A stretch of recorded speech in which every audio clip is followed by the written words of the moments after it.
रसूलुहुन नबियुन अमीनुल करीम इन्नल्लाह व मलाइकतहु युसल्लूना अलन नबी या अय्युहल्लज़ीना आमनू सल्लु अलैहि व सल्लिमू तस्लीमा।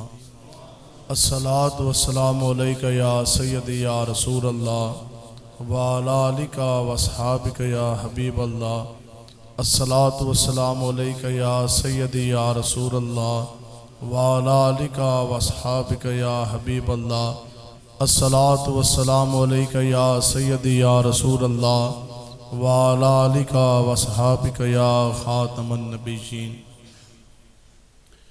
आप तमाम अहबाब हुज़ूर अलैहिस्सलाम के ग़ुलाम तशरीफ़ फरमा हैं, तो हुज़ूर के ग़ुलाम बैठे ना जी सारे इंशाअल्लाह।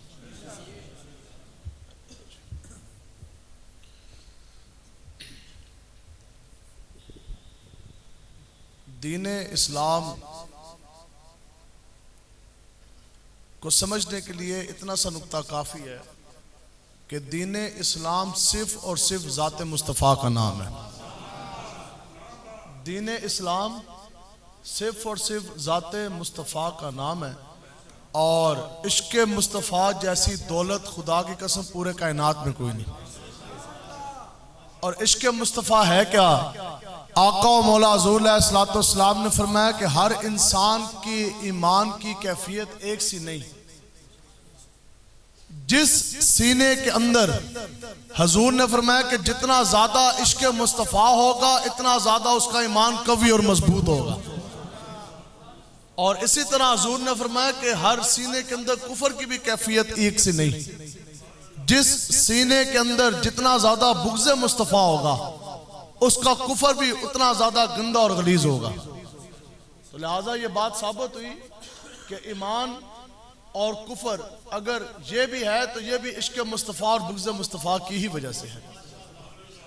और एक बंदा पूरी रात तहज्जुद पढ़ता रहे या भाग भाग कर बगैर जूतियों के मदीना पाक जाता रहे या जनाब बैतुल्लाह शरीफ के इस तरह वो फेरे लेता रहे, सीने के अंदर इश्क़ मुस्तफ़ा ना हो तो फिर दसो उसकी वो नमाजें, उसकी रुकू, उसके सजूद, उसका क़याम, उसके पूरी पूरी रात तहज्जुद पढ़ना, मदीना आना जाना, बैतुल्लाह शरीफ हरम के गिर्द फेरे लेना, वो फेरे फेरे ही रह जाएंगे। वो हज और उम्रा, वो तौफ़े काबा उस सूरत में बनेगा जब फेरे लेने वाले सीने के अंदर इश्क़ मुस्तफ़ा होगा। उस वक्त के मुनाफिकीन वो भी बड़ी बड़ी बकवास करते सन। वो कहते सन जनाब हमसे बड़ा मोमिन कोई नहीं। तो मुनाफिक कहते सन जी हमसे बड़ा मुसलमान कोई नहीं। तो फिर पता है हजरत अबू बकर सद्दीक ने फरमाया कि कदे साढ़े कोल भी ते आओ असी तुहानू दसिए इश्क़ मुस्तफ़ा होता क्या है।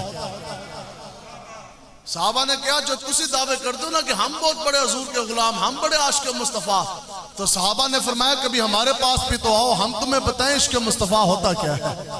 आज तकरीरें टीवी पे बैठकर पाकिस्तान को मदीना की रियासत बनाने की बात करना बड़ा आसान, लेकिन अमली तौर पर इसको मदीना की रियासत बनाना बड़ा मुश्किल।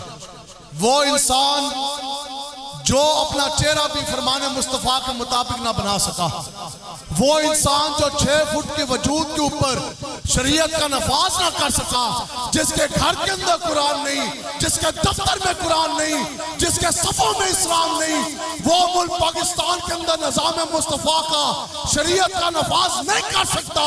मुल्क पाकिस्तान के अंदर अगर कोई शरीयत का नफाज करेगा तो वो मोहम्मद अरबी का गुलाम इमाम हुसैन का खातिम हुसैन करेगा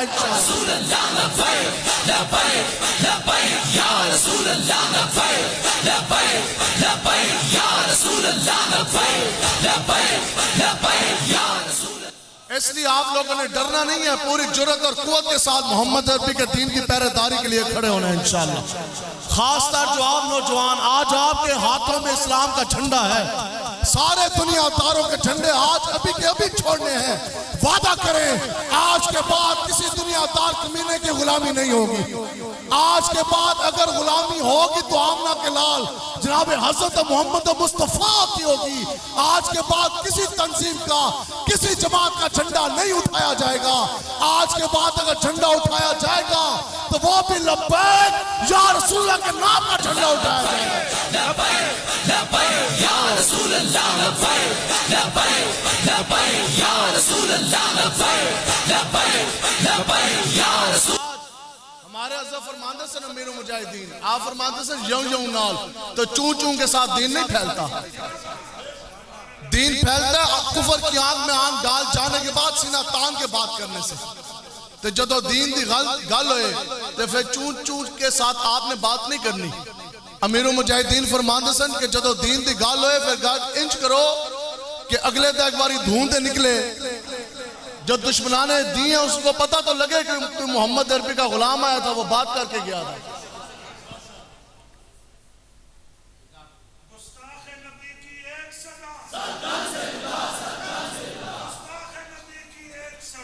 सुनो जी, कुरैज़ा के मौका पर ना, बनी कुरैज़ा के मौका पर आका व मौला हुज़ूर अलैहिस्सलाम आप जब तशरीफ लेके गए ना, तो फिर जो यहूदियों की औरतें और बच्चे थे ना, वो छतों पर चढ़कर आका व मौला के खिलाफ बकवास कर रहे थे। हुज़ूर अलैहिस्सलाम अपनी सवारी मुबारक के ऊपर जलवा गा रहे हैं और हुज़ूर बढ़ते जा रहे। तो आगे से ना हजरत शेर खुदा हजरत अली रज़ी अल्लाह ताला अन्हु आगे खड़े हो गए हाथ जोड़कर। अर्ज़ की या रसूल अल्लाह तुसी अगे ना जाओ। हुज़ूर ने फरमाया के लिए आप मुझे क्यों रोक रहे हैं? अर्ज़ की या रसूल अल्लाह वो यहूदियों के औरतें और बच्चे आपके खिलाफ बकवास कर रहे, तो असी हुण जाके ना उन्हां गुस्ताखियां दा बदला लैन लगे हां, ते तुसी ना जाओ, असी जे तुहाडे गुलाम हाजिर हां। तो आज का मुसलमान लिबरल टीवियों पे तबसरे करने वाले, आज किसकी बोली ये होनी चाहिए थी, नहीं नहीं आप ऐसी बातें ना करें हुजूर के बारे में, नहीं, ये है सहाबा की सीरत। हजरत कतादा खड़े सन तो हजरत कतादा ने नंगी तलवार यूं उठाई और आपने फरमाया जा इब्न अल अखाबिस, और दुनिया के सबसे बड़े खंजीर और सूरों के बच्चों, तुम्हारी जुर्रत किस तरह हुई कि हम मोहम्मद अरबी के गुलामों के होते हमारे मालिक और मुख्तार के खिलाफ तुम बकवास की। आपने फरमाया चंद लम्हों की बात है, अभी तुम देखना कि मोहम्मद अरबी के गुलाम अपनी तलवारों के साथ तुम्हारा सर कैसे तन से जुदा करेंगे।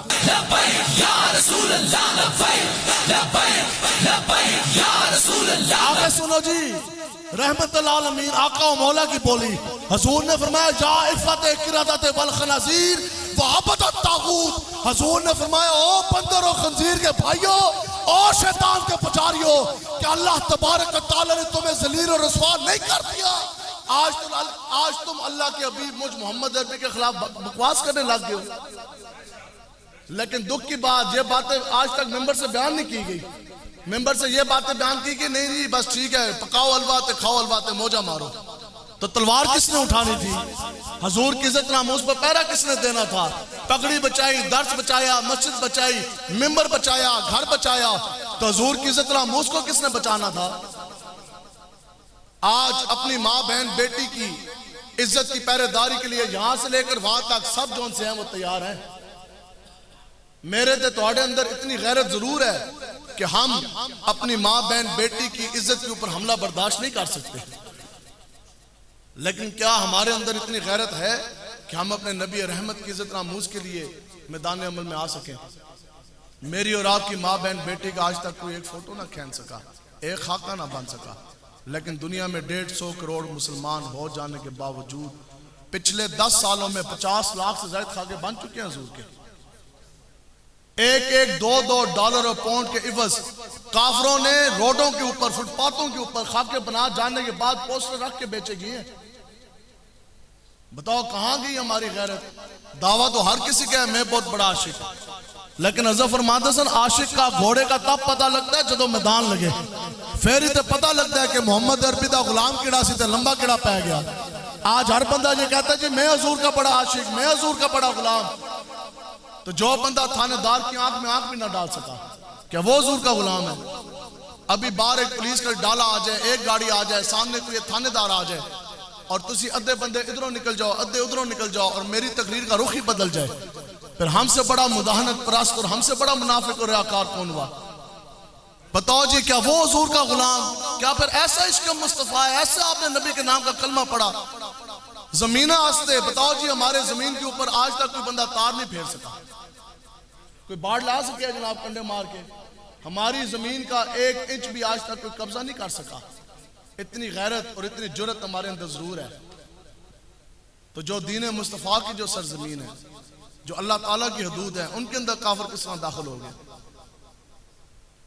आज हर बंदा ये कहता है जी मैं भी हुजूर का बहुत बड़ा गुलाम हूँ, आप भी सब बैठे। बताओ क्या वो हुजूर का गुलाम है?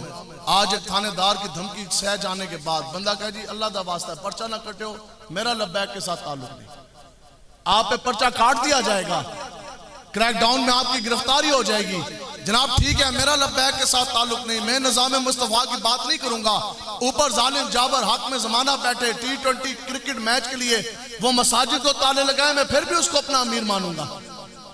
गुस्ताख रसूल को वो दिन दिहाड़े वो रहा कर दे, मैं फिर भी उसकी अताअत करूंगा। और हजूर के गुलाम गाजी मलक मुमताज कादरी को वो फांसी दे दे, हम तो फिर भी उनकी आंख में आंख नहीं डालेंगे। और जनाब मस्जिद के मिराब के अंदर आके वो लड़की नचवा दें, हम तो फिर भी उनके साथ हैं। क्यों? क्योंकि पर्चा जो हो जाना। बताओ जी, हजूर का वो गुलाम नहीं है जो बंदा पूरी जिंदगी हजूर के नाते पर्चा भी ना झल सका? क्या वो हजूर का गुलाम जो जवान पूरी जिंदगी नबी रहमत के नाम पर और 2 घंटों के लिए हाथों में कड़ी भी ना लगवा सका, और वो भी हजूर का गुलाम नहीं जो 2 दिन 2 रातें जेल की सलाखों के पीछे ना गुजार सका? हजूर का गुलाम है गाजी मलक मुमताज हुसैन कादरी। हडियाला की जेल हो, सामने फांसी का फंदा लगा हो, फिर मुमताज कादरी की टांगे कांपी नहीं, कदम डगमगाए नहीं, बल्कि सीना तान के चला और फांसी का फंदा चूम के लब्बैक या रसूल अल्लाह का नारा लगा दिया। नबी या नबी, नबी नबी या नबी, नबी नबी या नबी, नबी नबी या नबी, करते हैं ऐलान नबी तुम पे फिदा जान नबी, करते हैं ऐलान नबी तुम पे फिदा जान नबी, या नबी तेरे वफादार अभी जिंदा है। हजूर के गुलामों की बोली क्या है?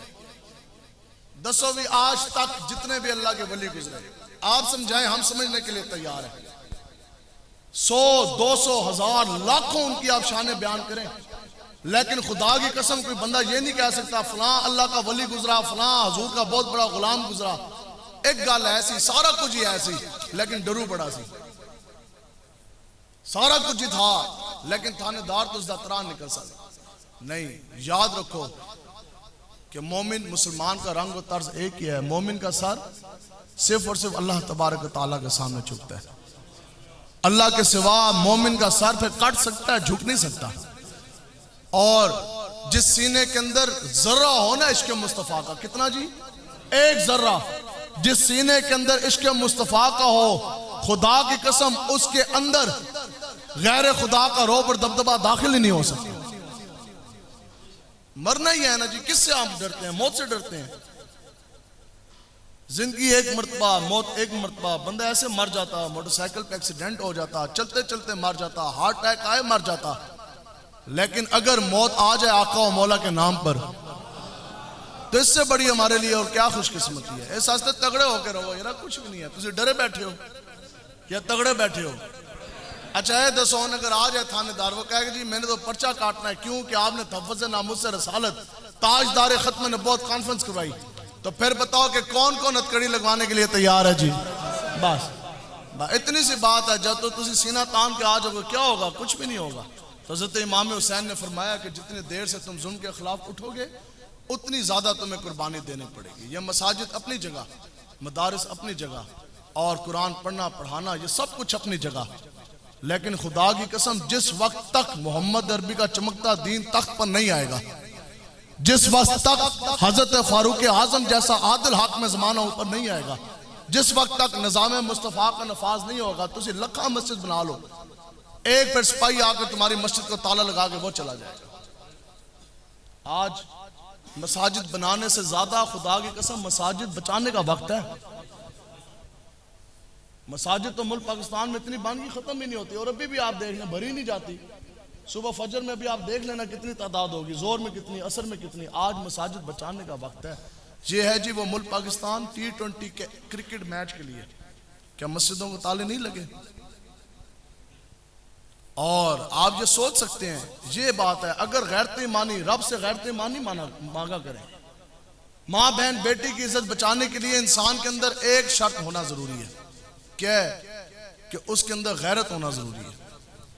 और हुजूर अलैहिस्सलाम की इज्जत नामूस की पहरेदारी के लिए इंसान के अंदर दो शर्तें होना जरूरी हैं।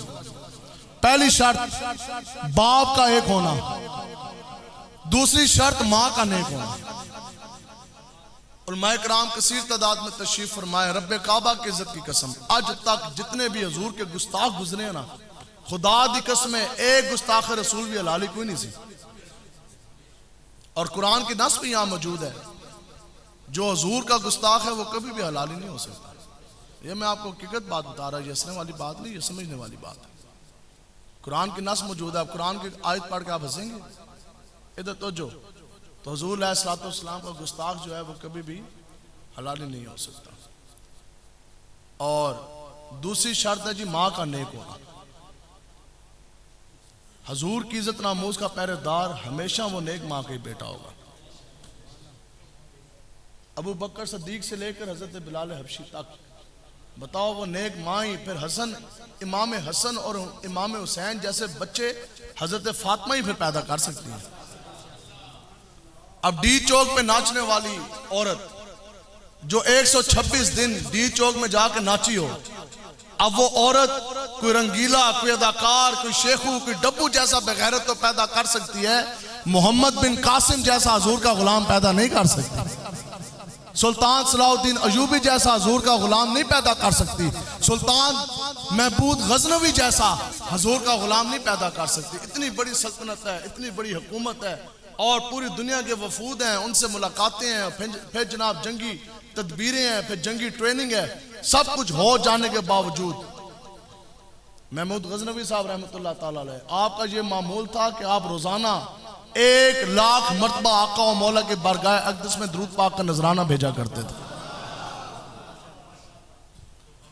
हम तो दसिए भी इश्क मुस्तफा है क्या?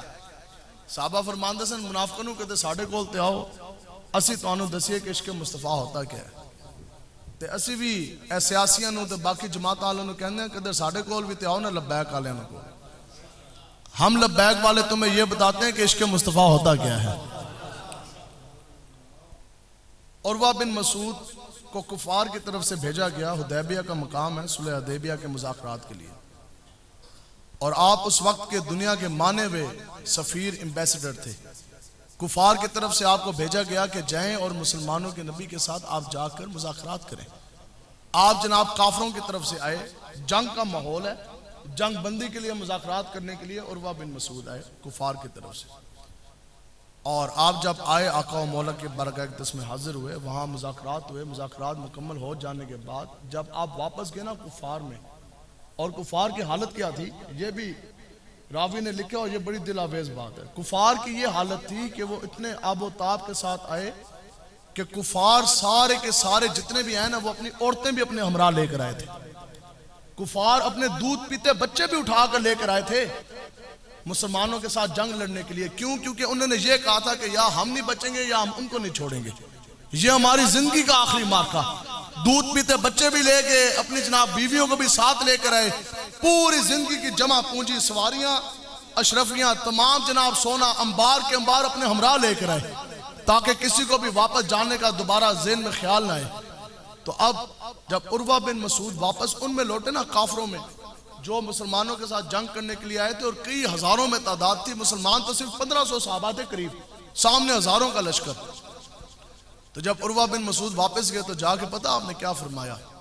ये वो बात है कि हमारे हज़रत अमीरुल मुजाहिदीन फरमाते सन कि हुजूर दे नाल मोहब्बत करो अन्ने वाह, और हुजूर के साथ ऐसी मोहब्बत की जाए कि काफिर भी देख के मुतासर हो कि वाह जी वाह, ये कैसा हुजूर का गुलाम है कि अपने नबी रहमत के इश्क में ये ऐसा मस्ताना है, ऐसा दीवाना है। तो उरवा बिन मसूद गए, उन्हें जाके पता क्या किया? पहली बात जो उन्होंने फरमाई, आपने काफरों को कहा, काफरों गल यह है कि जितने तुसी असला लेके आए ना, सारा माल जमा करके लेकर आए, जितनी तैयारियां तुम करके आए हो ना मुसलमानों का मुकाबला करने के लिए, आपने फरमाया तुसी 10 वारी दोबारा जमा हो जाओ तो 2 वारी दोबारा जम पाओ, तुसी फिर भी मुसलमानों का मुकाबला नहीं कर सकते। अब सुने जी, इश्क मुस्तफा की बात आ गई। काफरा ने क्या जनाब खैर है, तुसी तो दुनिया के इतने बड़े आप सफीर हैं, दुनिया के बड़े बड़े दरबारों में बादशाहों में आप गए, इतने बड़े आप एम्बेसडर हैं, इतना ज्यादा आप मुतासर हो गए, आखिर वजह क्या है? सुनो जी, फिर आपने जो वजूहात बयान की, आपने फरमाया कि काफरा सुनो कि जब मैं आका और मौला की बारगाह अक़दस के अंदर हाजिर हुआ तो सुनो, मुझे ये मालूम है कि मैं दुनिया के बड़े बड़े शहंशाहों, बड़े बड़े बादशाहों के दरबार में गया, कैसरो किसरा के दरबार में गया, नजाशी के दरबार में गया, लेकिन खुदा की कसम जो नजारा मैंने दरबार मुस्तफा का देखा दुनिया के किसी दरबार में ना देखा। काफरा ने पूछा जनाब फिर की देखा? आप कहते हैं कि मैंने देखा कि करीब 1500 सहाबा हजूर के गिर्द मौजूद है। हजूर अलैहिस्सलाम ने पानी तलब फरमाया वुजू करने के लिए। अब जब आका और मौला ने वुजू फरमाया, आप फरमाते हैं कि हजूर के जिस्म मुबारक से मस्क हो जाने वाला पानी का एक कतरा भी सहाबा ने जमीन पे नहीं गिरने दिया, बल्कि अपने हथेलियों पे ले लिया। अब आप मुझे बताएं, क्या वुजू के फराइज के अंदर शामिल है पाँव का धोना? वुजू के अंदर फराइज में शामिल है जी पाँव का धोना। अब जो आपने ये कहा कि खुदा की कसम मैंने ये देखा कि किसी एक सहाबी ने आका और मौला से मस्क हो जाने वाला पानी का कतरा जो है वो भी जमीन पे ना गिरने दिया, अपने हथेलियों पे लिया, तो फिर इसका मतलब तो यह है कि आका और मौला ने जब अपना पाए अक़दस मुबारक, पाँव मुबारक शरीफ धोने से पहले हजरत अबू बकर सद्दीक ने हजूर का पाए अक़दस मुबारक अपनी हथेलियों पे रखा होगा। शरात इसकी यही बनती है ना जी। और फिर एक हथेलियों पर सिर्फ हजरत अबू बकर सद्दीक ने अगर रखा, ऊपर से पानी अगर यूं डाला गया तो बताओ पानी तो नीचे गिरा होगा। इसका मतलब यह है कि कम से कम 10 नहीं, कोई 20 नहीं, कोई 50-100 सहाबा ने पहले नीचे अपने तलियां रखी होंगी, उसके बाद हजूर का पाए अक़दस ऊपर रख कर फिर ऊपर पानी बहा के वुजू फरमाया होगा। ऐसे ही है जी। अब काफरा ने पूछा जनाब चलो वो तो 100-200 सहाबा होंगे जिनको बराह रास्त हजूर का वो पानी मस्क हुआ हुआ उनके तलियां पे आ गया। अब तो जो बाकी बच के वो आपने फरमाया फिर मैंने देखा जो बाकी बच के उन्होंने दूर से ही ना, जिस सहाबा के हाथ में वो पानी के कतरे आए, दूसरे सहाबी ने दूर से ही उस सहाबी के हाथ के ऊपर से हाथ मार के उस सहाबी के हाथ से तरी ले ली, नमी ले ली। अब पीछे रह गए करीब 1200।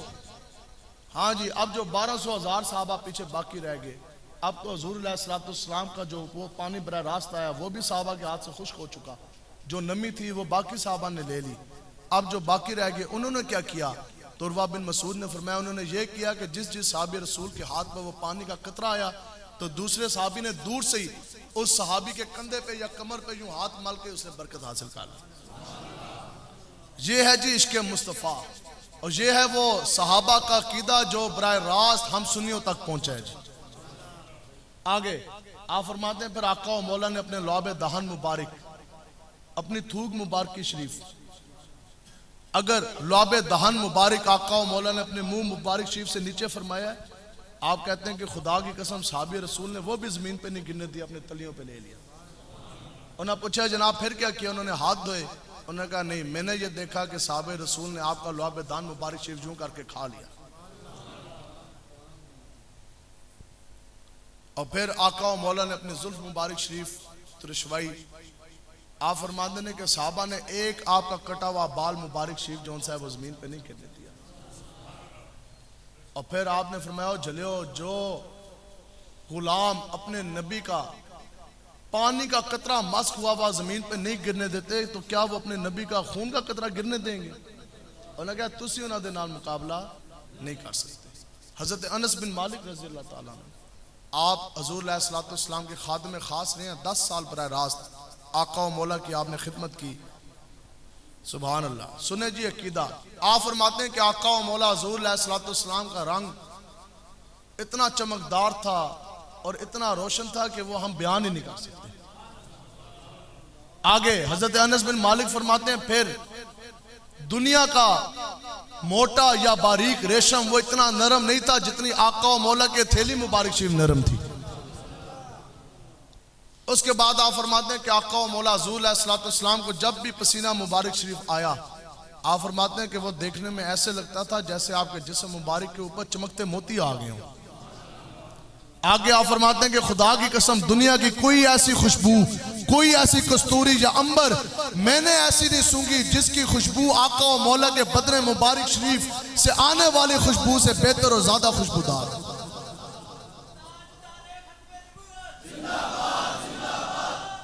जिंदाबाद जी। ए ओ मालिक मुख्तार ने, ये हैं आका व मौला हुज़ूर अलैहिस्सलाम जनाब हजरत मोहम्मद मुस्तफ़ा सल्लल्लाहु ताला अलैहि वसल्लम जिन्हां दे बारे च असीं तुहानूं कहण आए कि आज दुनियादार कमीनों को छोड़ें, आज हुज़ूर के दामन के साथ वाबस्ता हों, आज ले उनकी पनाह और आज मदद मांग उनसे, फिर ना मानेंगे क़यामत में अगर मांग गया।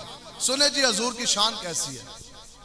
हजरत जाबिर रज़ी अल्लाह ताला अन्हु आप फरमाते हैं कि हम सहाबा कभी भी जब हमारा दिल होता था ना कि हम आका व मौला की ज़ियारत करें, तो हम अपने घरों से बाहर निकल के हमने खुदा की कसम कभी पता नहीं पूछा, कभी हमने ये नहीं पूछा कि हमने आका व मौला के चमकते व दुहा चेहरे की ज़ियारत करनी है, तो आप बताएं तो सही हुज़ूर कहाँ जलवा गा रहे हैं, हुज़ूर कहाँ तशरीफ फरमाएं।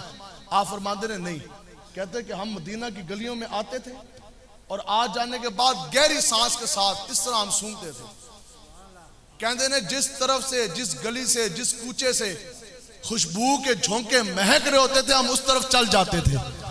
चलते चलते आगे देखते थे तो आका व मौला हुज़ूर अलैहिस्सलाम जलवागर होते।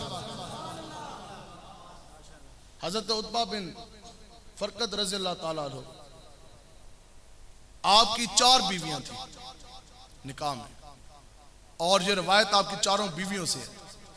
आपकी 4 बीवियां कहती हैं कि हम मुकाबले में दुनिया की महंगी तरीन खुशबुएं हम 4 बीवियां इस्तेमाल करती थी अपने शोहर के आने से पहले। समझे हो जी, 4 बीवियां दुनिया की महंगी तरीन खुशबुएं हम इस्तेमाल करती थी अपने शोहर के लिए, अपने शोहर के आने से पहले, कि हमारा जो शोहर है हजरत उतबा वो हमारी तरफ मुतवज्जे हों। लेकिन आपकी 4 बीवियां फरमाती हैं कि हम 4 यूं बैठी होती थी, लेकिन जब भी हजरत उतबा रज़ी अल्लाह ताला अन्हु अपने हुजरे में दाखिल हुए, हम 4 की खुशबुएं मात पड़ जाती थी, आपकी खुशबू हमारी खुशबुओं के ऊपर गालिब आ जाती थी। आगे जो बात आप फरमाती हैं वो बड़ी दिलावेज है। आप फरमाती हैं कि हम उनकी बीवियां इस चीज की गवाह हैं कि महंगी खुशबुएं तो हमने इस्तेमाल की ना दुनिया की। हजरत उतबा रज़ी अल्लाह ताला अन्हु जिस्म के ऊपर कोई खुशबू का इस्तेमाल नहीं करते थे। आपने कभी जिस्म के ऊपर पूरी जिंदगी आपने खुशबू नहीं लगाई, तो फिर आपकी खुशबू दुनिया की बड़ी बड़ी खुशबुओं को मात किस तरह कर गई? हमेशा आपकी खुशबू ही क्यों गालिब आती थी? आपकी 4 बीवियों ने जो खुशबू इस्तेमाल की उसकी खुशबू का नामो निशान भी नहीं रहता था। आपके जिस्म से फिर भी खुशबू के झोंके क्यों महक रहे होते थे? तो इसकी वजह सुने।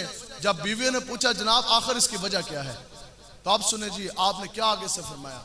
आप फरमाते हैं कि मुझे अपनी जिंदगी में एक मरतबा मेरे जिस्म के ऊपर फोड़े और फिंसियां निकल आई, फोड़े थे फिंसियां निकल आई।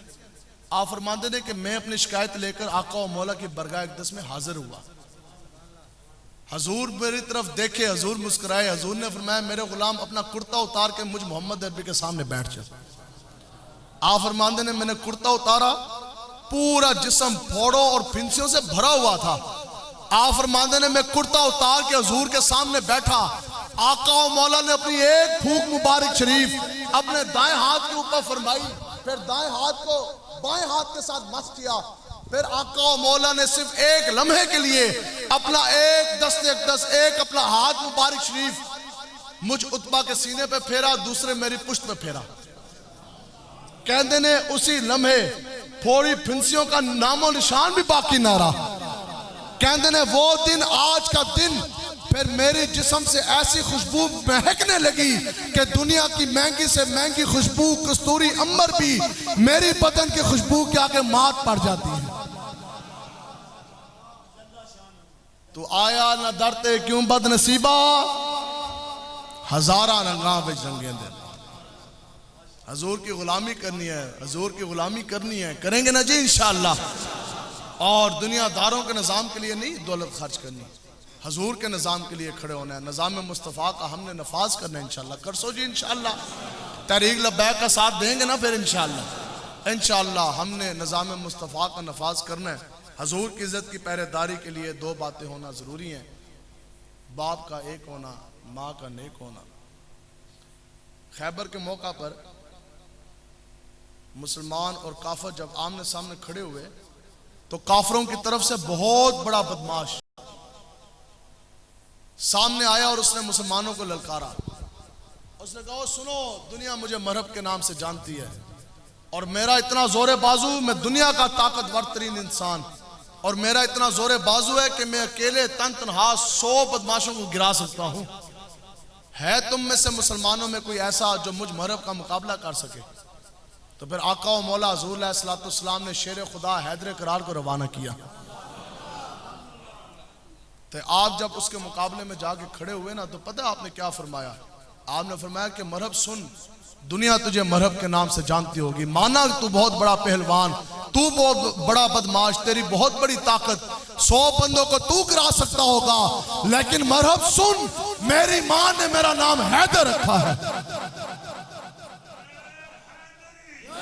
आप सुनो, आपसे कभी भी लोगों ने नाम आपका पूछा होगा तो आपने क्या कहा होगा? अपना नाम ही बताया ना। आपने कभी ये तो नहीं कहा कि मेरी मां ने मेरा नाम ये रखा।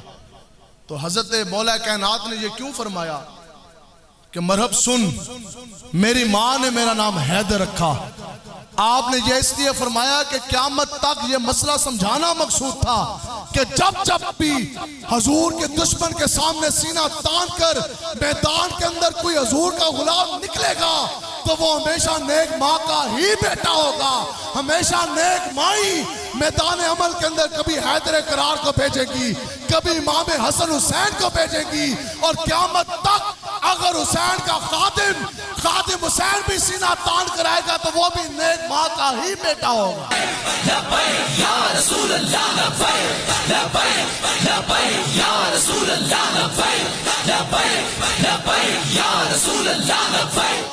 यही वो मौला कायनात शेर खुदा हैदर करार हैं जिनके बारे में हजरत आयशा सिद्दीका रज़ियल्लाहु ताला अन्हा उम्मुल मोमिनीन आप फरमाती हैं, सुनो जी हजरत अली की शान। आज से 3 दिन पहले आपका यौम विलादत भी तो था ना जी, तो आपकी शान सुने हजरत अली की।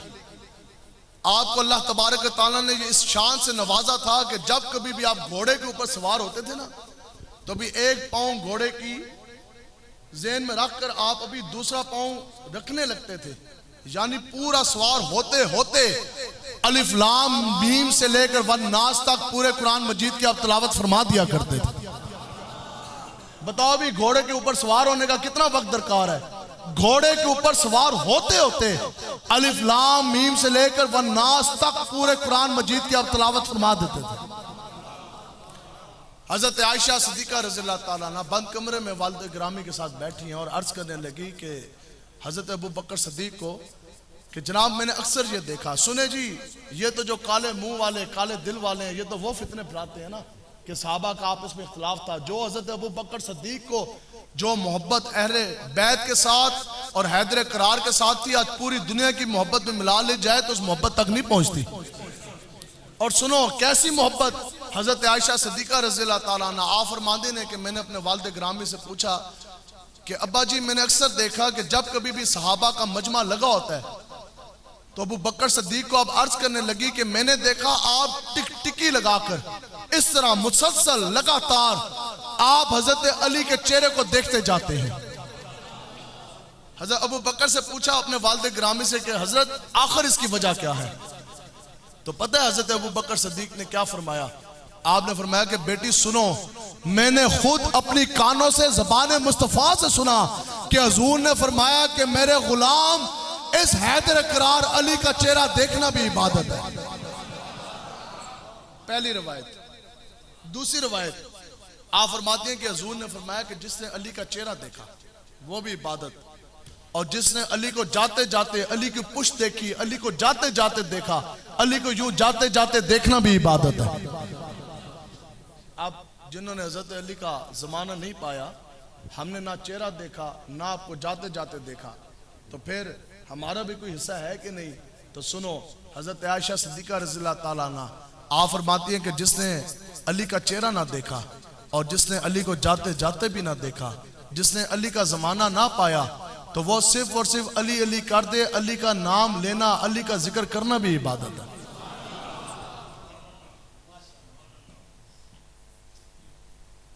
तो ये शान है जनाब हजरत अली रज़ियल्लाहु ताला अन्हु की। और हम हजरत अली के भी मानने वाले और जनाब अबू बकर सदीक के भी मानने वाले। ऐसी बात है, हजरत अबू दरदा रज़ियल्लाहु ताला अन्हु, आप एक मरतबा, आप खुद फरमाते हैं, आप खुद रावी हैं, आप फरमाते हैं कि मैं एक मरतबा हजरत सैयदना अबू बकर सदीक रज़ियल्लाहु ताला अन्हु के साथ इस तरह एक रास्ते से गुजर के जा रहा। आप फरमाते हैं कि चलते चलते चलते चलते मेरा जो एक कदम है ना वो हजरत अबू बकर सदीक से आगे बढ़ गया। आप फरमाते हैं कि अभी मेरा एक कदम हजरत अबू बकर सदीक से आगे बढ़ा ही था तो आगे से आका मौला हुज़ूर अलैहिस्सलाम तशरीफ लेकर आ रहे। हुज़ूर देख कर जलाल में आ गए और फरमाते हैं कि हुज़ूर ने मुझे उसी वक्त वहां रोक लिया। हुज़ूर ने फरमाया कि अबू दरदा, तुझे मालूम नहीं कि जिस शख्सियत से, जिस हस्ती से तूने आज कदम आगे बढ़ाया, ये तुझसे इस दुनिया में भी अफजल है और आखिरत में भी अफजल है। आगे हुज़ूर ने फरमाया कि अबू दरदा, तुझे ये जुर्रत किस तरह हुई कि तूने मेरे गुलाम अबू बकर सदीक से आगे कदम बढ़ाया? तो बढ़ाया कैसे? अबू दरदा सुन के रूए ज़मीन पर नबियों के बाद क़यामत तक अगर किसी हस्ती का सबसे बड़ा मर्तबा, सबसे बड़ा मकाम और फजीलत है तो वो भी मेरे गुलाम अबू बकर सदीक की है।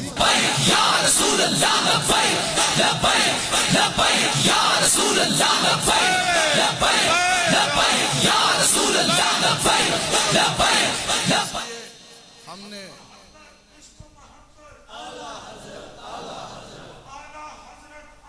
चलो जी आला हजरत भी गल सुनाइए, आला हजरत भी गल सुना दइए, टाइम हो गया पूरा, उनमें गल मुकामा भी। आला हजरत भी गल सुनो जी। इमाम अहमद रजा खान बरेलवी रहमतुल्लाह ताला ने, अंग्रेज उस वक्त काफर हाकिम जमाना, उस वक्त की बरतानिया राज, 5 मुरब्बे की जमीन की रजिस्ट्रियां आला हजरत के नाम करके लेकर आए। उन्होंने कहा जनाब ये 5 मुरब्बे की जमीन है, ये रजिस्ट्री आपके नाम है, जमीन हम आपके नाम कर चुके, इसके अलावा आपको कुछ चाहिए आप वो भी बताएं, और इसके अलावा उस वक्त लाखों करोड़ों रुपए भी हम आपको हुकूमत खजाना से देते हैं। आप जला सा जौन सा ना अपना मौकफ नरम कर लें। आप हजूर के दीन का जैसे पैरा दे रहे हैं तो जरा सा मौकफ नरम कर लें, कोई अंग्रेज काफरों को भी जरा सी छूट दे दे, कोई नरमी जरा सी पैदा करें। लेकिन ये तो आला हजरत ना, करूं तेरे नाम पे जहां फिदा, ना बस एक जहां दो जहां फिदा, दो जहां से भी ना जी बरा, करूं क्या करोड़ों जहां।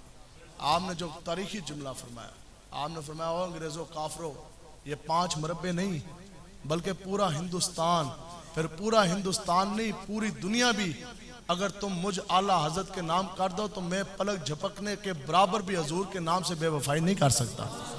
करो मदह अहले दुवल रजा, पड़े इस बला में मेरी बला, मैं गदा हूँ अपने करीम का, मेरा दीन पारा नाम। ये हमारे बुजुर्ग हैं, तो हमारे बुजुर्गों ने बड़ी बड़ी बादशाह कुर्बानियाँ दी हैं। अब आप लोग खड़े हो, अब आपके खड़े होने का वक्त है। अब हज़रत खालिद बिन वलीद ने दोबारा नहीं आना, अब हज़रत मोहम्मद बिन कासिम ने दोबारा नहीं आना, अब हज़रत सुल्तान सलाहुद्दीन अय्यूबी ने नहीं आना। अब आप जवान हैं जिनको हाथों में इस्लाम का झंडा है।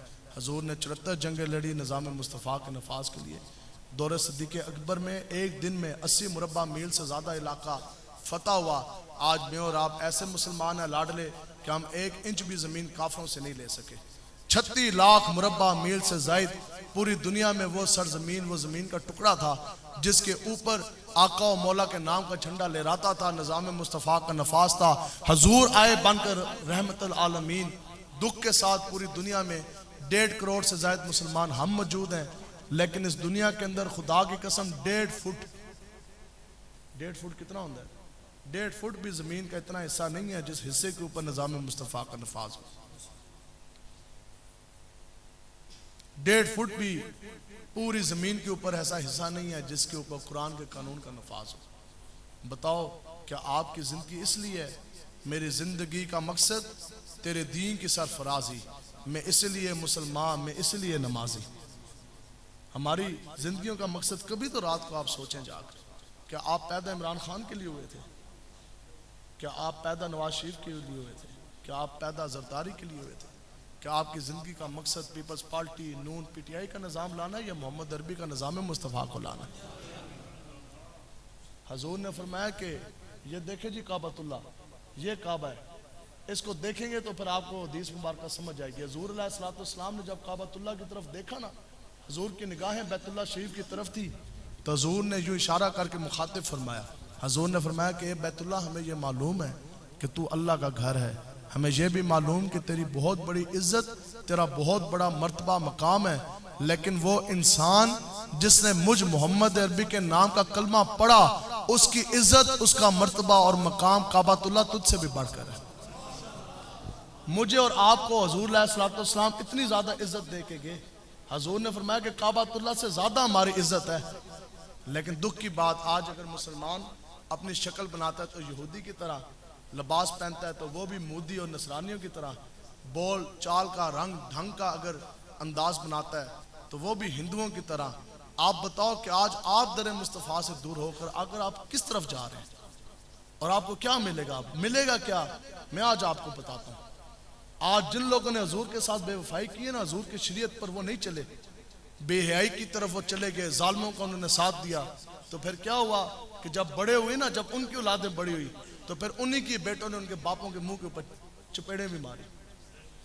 फिर उनकी बेटियां बड़ी होकर, जब आप अपनी बेटियों को अपने सामने बैठकर टीवी के ऊपर केबल के ड्रामे दिखाएंगे जिसमें तालीम ही ये दी जाती है कि तुमने बड़े होकर यार किस तरह बनाना है, माँ बाप को धोखा किस तरह देना है, माँ बाप के साथ बेवफाई किस तरह करनी है, तो बड़े होकर तो उसने वही कुछ करना है। लेकिन जब आप घर बैठकर उसको हजरत फातिमा रज़ियल्लाहु ताला अन्हा की सीरत बताएंगे, जब आप उसको हजरत आयशा सिद्दीक़ा रज़ियल्लाहु ताला अन्हा का किरदार बताएंगे, तो फिर वो हजूर की गुलाम बनेगी ना जी। महबूबे गम गुसार की मेहनतों का क्या खूब हमने सिला दिया। क्या सिला दिया कि जो हमारे गम में घुल गए, हमने उनको दिल से भुला दिया। तो इसलिए ये हम आपके पास अर्जी लेकर आए हैं, आपके आगे हाथ जोड़ते हैं। हमारा अपना ज़ाती इसमें कोई मकसद नहीं, कोई मफाद नहीं। हम सिर्फ और सिर्फ ये चाहते हैं कि मुल्क पाकिस्तान के अंदर निज़ाम मुस्तफ़ा का नफाज हो। ये इस्लाम का कल है।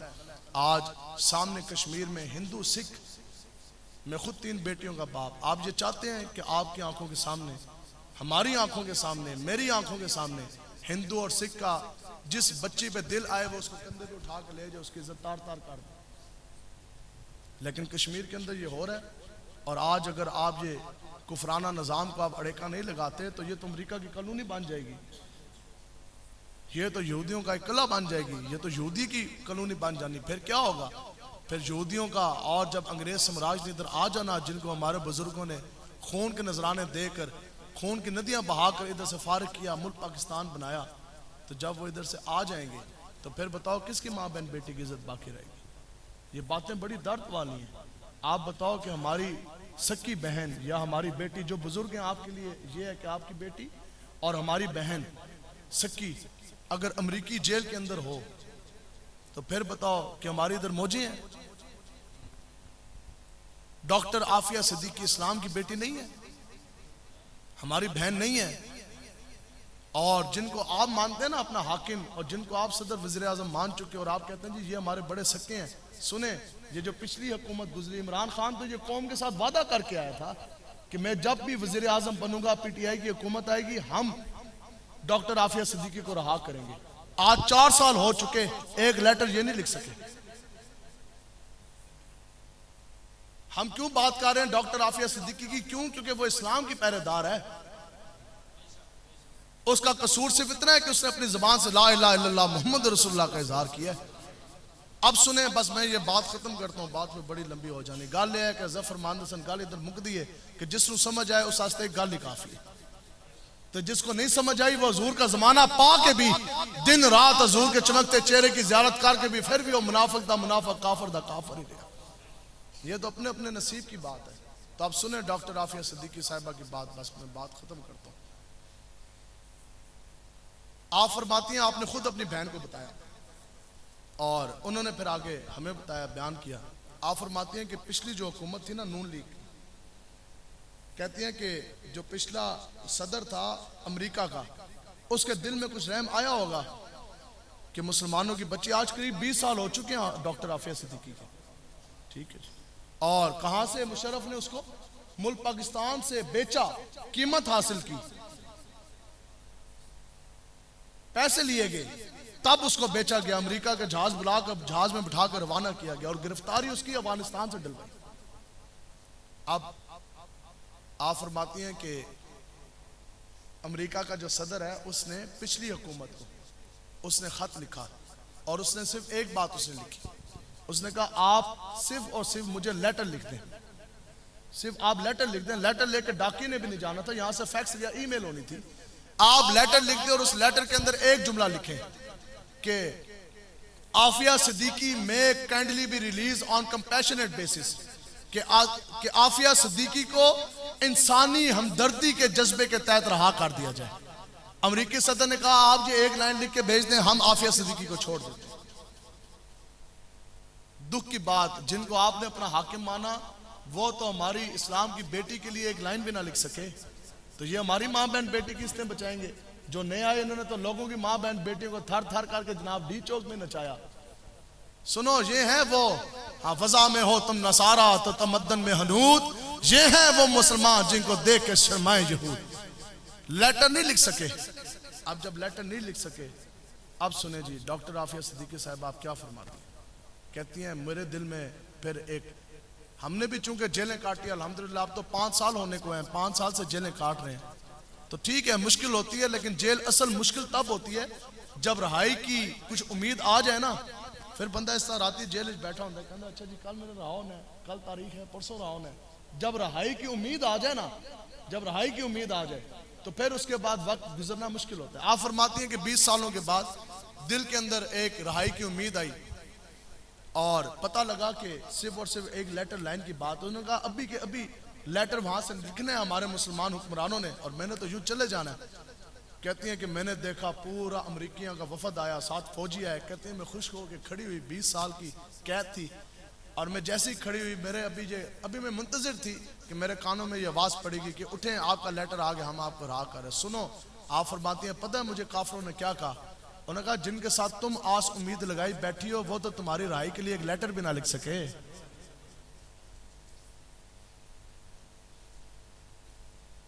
कहती है मेरी पाँव के नीचे से जमीन गुजर गई। काफिरों ने पता क्या कहा? काफिरों ने कहा अब आपको मुसलमानों ने रहा नहीं कराना, आप ये भूल जाएं कि आपके लिए मुसलमान खड़े होंगे। क्यों? क्योंकि ये तो केबल देखते हैं, टीवी देख के सोते हैं, टीवी देख के जागते हैं। हाँ, अब तो इन्होंने नाचने वालों को अपना हाकिम बना लिया, खलीफातुल मुस्लिमीन बना लिया। इन्होंने आपको थोड़ी रहा करना। जो मौलवी जो हुजूर के गुलाम आना चाहते हैं उनका साथ देता कोई नहीं। तो बहरहाल और कहते ने पीछे से एक काफिर आगे बढ़ा और उसने ना अपने हाथ के अंदर कुरान मजीद उठाया हुआ था। आप फरमाती हैं कि जो उनका सीनियर अफसर था उसने कहा कि हमें हुक्म है, आप चाहें, अगर आप चाहें तो आप एक लम्हे में रहा हो जाएंगे। डॉक्टर आफिया सिद्दीकी साहबा ने फरमाया कि वो कैसे? कहते हैं वो बंदा आगे बढ़ा और उसने वो कुरान मजीद ना मेरे पाँवों के सामने आकर रख दिया। कुरान मजीद मेरे सामने आकर रख दिया दरवाजे में। उन्होंने कहा जनाब आप इस कुरान मजीद को टाप जाएं, आगे जहाज तैयार है, हम जहाज में बिठाकर आपको पाकिस्तान भेज देते। आपने पता क्या फरमाया? आपने फरमाया आपने मुझे 86 साल दिए ना, 20 साल होगी, 66 साल रहेगी। आपने फरमाया 86,000 साल भी तुम मुझे कैद सुना दो, मैं कुरान के ऊपर बेहुरमती कभी भी नहीं कर सकती। दसो भाई, एक औरत सनफे नाजुक हो जाने के बावजूद कुफर की जेल में बैठी है, लेकिन पूरी जिंदगी वो कुफर की कैद को सीने लगाने के साथ तैयार है। अमेरिकी जेल के अंदर और अमेरिका की जेल के अंदर बाथरूम का इंतजाम नहीं है। उनका बाथरूम ओपन बनाया हुआ उन्होंने कि जब वो बाहर आए तो सारे काफिर उनका तमाशा करें। लेकिन कुर्बान जाएं, कुरान मजीद की बेहुरमती वो औरत बर्दाश्त ना कर सकी। हजूर के दीन के ऊपर वो हमला औरत ना बर्दाश्त कर सकी, तो मैं और आप इधर मुल्क पाकिस्तान में बैठ जाने के बाद अकीदा खत्म नबूवत के ऊपर हमला हमने किस तरह बर्दाश्त कर लिया? T20 क्रिकेट मैच के लिए कुरान और हदीस को मसाजिद के ऊपर ताले लगा दिए गए, हमने किस तरह बर्दाश्त कर लिया? मसाजिद के मीनारों के ऊपर से स्पीकर उतार दिए गए, हमने भला ये किस तरह बर्दाश्त कर लिया? सहाबा को इमरान खान ने बराह रास्त डरपोक और बुज़दिल कह गया माज़अल्लाह, हमने ये किस तरह बर्दाश्त कर लिया? तो बस यहाँ बात खत्म है। आप फरमाते हैं, मैंने कहा नहीं।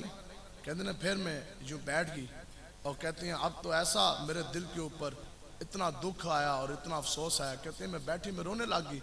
कहते हैं बस मैं रोते रोते ना तो यूं मेरी ज़मीन पे गिरी तो मेरी ना यूं आँख लग गई। तो ये बात है, हम भी जब जेल में होते हैं, बात असल में यही है, जब दुनिया के तमाम सहारे जब छोड़ जाते हैं ना, फिर आमना के लाल का सहारा काम आता है। आप फरमाते हैं कि मैं यूँ बैठी जेल में और मेरी जो आंख लगी, अमेरिका की जेल में हमने तो हजूर की गुलाम को, इस्लाम की बेटी को खाली छोड़ा, लेकिन जिन मालिकों के लिए वो गई, मालिक बेआसरा नहीं छोड़ते, तो मालिक कांड भी नहीं लगन देंगे। आप कहती हैं मैं बैठी, मेरी आंखें बंद हुई, आका व मौला मेरी ख्वाब में जलवागार हो गए। हजूर मेरी ख्वाब में आ गए और मैंने अर्ज की कि या रसूलल्लाह मेरा इम्तिहान बड़ा डाटा है और आपकी उम्मती एक भी मेरे लिए उठने के लिए तैयार नहीं है, तो एक लेटर भी ना लिख सके, तो या रसूलल्लाह बस इतनी सी अर्जी है कि ये मेरा इम्तिहान, ये जुल्म तशद्दुद का बाजार कब ख़त्म होगा। तो आप फरमाती हैं कि हजूर ने फरमाया कि मेरी बेटी इम्तिहान तेरा नहीं है, तू तो अपने इम्तिहान में कामयाब होगी, तूने तो मुझ मोहम्मद अरबी के दीन पे ऐसा पहरा दिया क़यामत तक याद रहेगा। बेटी इम्तिहान तेरा नहीं, इम्तिहान इन सब मुसलमानों का है। आज इम्तिहान हमारा है, क़यामत वाले दिन अगर आज आप नहीं उठेंगे, खुदा की कसम क़यामत वाले दिन वो बच्चियाँ जिनकी हिंदुओं ने इज्जतें लूटी, उनके भी खून आलूद हाथ हमारे गिरबानों पर होंगे। डॉक्टर आफिया सिद्दीकी का भी हाथ जो है वो हमारे गिरबान में होगा। वो बच्ची जिसका नकाब उतारने के लिए हिंदुओं ने हमला किया, क़यामत वाले दिन उसका भी हाथ होगा, हमारा गिरबान होगा। बाबरी मस्जिद हमारे जीते जी हमारी आंखों के सामने लाइव कवरेज पूरी दुनिया के मुसलमानों ने देखा।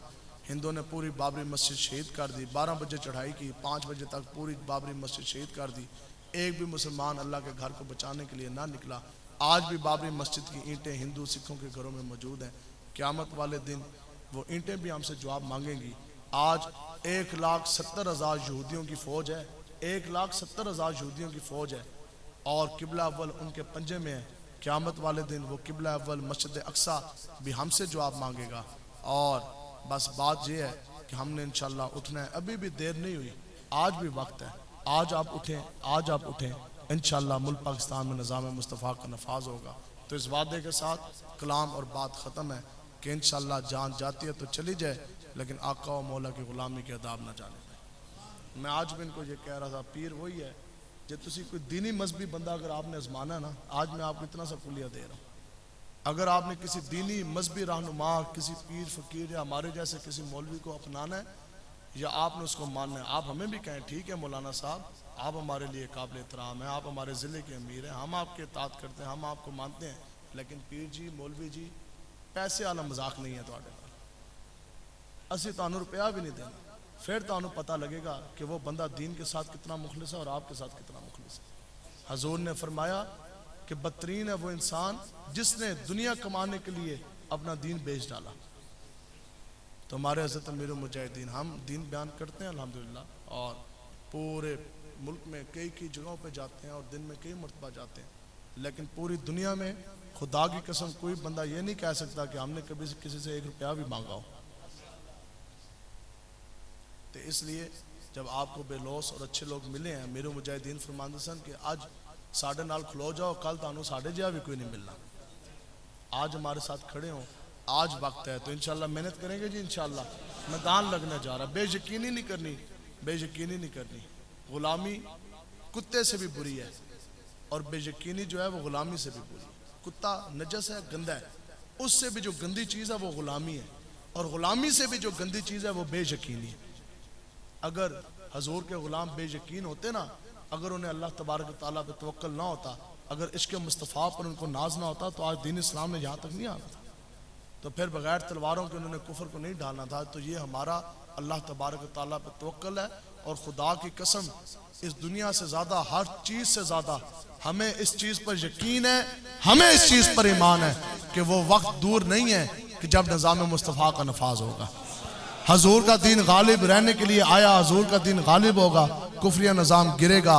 लब्बैक लब्बैक लब्बैक लब्बैक या रसूल अल्लाह, लब्बैक लब्बैक लब्बैक या रसूल अल्लाह, लब्बैक लब्बैक लब्बैक या रसूल अल्लाह, लब्बैक लब्बैक लब्बैक या रसूल अल्लाह, लब्बैक लब्बैक लब्बैक या रसूल अल्लाह, लब्बैक लब्बैक लब्बैक या रसूल अल्लाह, लब्बैक लब्बैक लब्बैक या रसूल अल्लाह, लब्बैक लब्बैक लब्बैक या रसूल अल्लाह,